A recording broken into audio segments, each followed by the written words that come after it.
I thank the distinguished representative of Iran for his statement. And now I would like to give the floor to His Excellency Ambassador Leonardo Bencini, Permanent Representative of Italy to the Conference on Disarmament. You have the floor, Ambassador. Thank you, Chair. Italy aligns itself with the statement delivered by the European Union. I would like to add some remarks in my national capacity.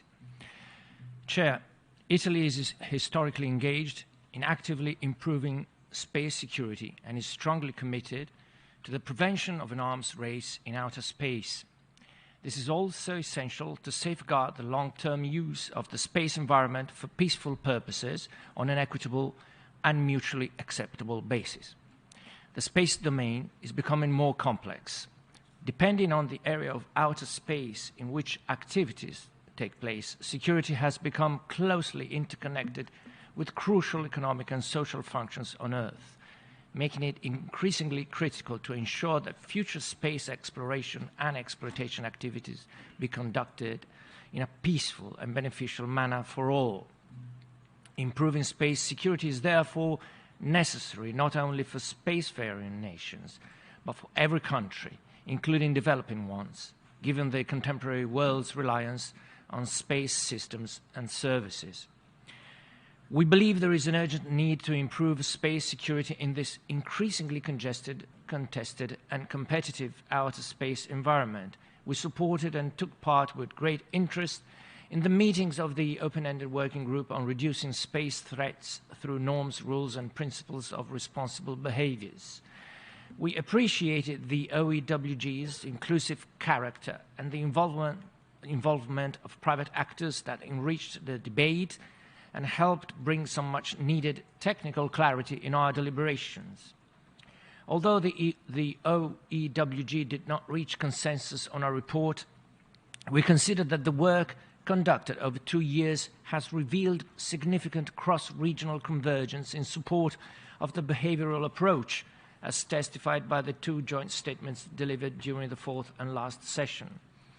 It is important to underline that this approach falls within the broader issue of prevention of an arms race in outer space. As such, it is not an alternative approach, nor does it prevent or otherwise forestall the negotiation of legally binding agreements. On the contrary, an early understanding on norms, rules, and principles, while answering the urgent need to address the current complex space environment, now in many aspects unregulated, can provide the best and most solid basis to further develop international law in this field. For these reasons, we strongly support the renewal of this OEWG mandate, and we urge states to support this initiative, with the understanding that success will depend on good faith participation and engagement. One of the issues discussed during the OEWG was that of destructive direct-ascent anti-satellite missile tests. These tests create debris that seriously endanger space activities and could have long-lasting, increasingly negative consequences. Like all EU member states, Italy has committed not to conduct such tests and is pleased to see growing international engagement to this effect.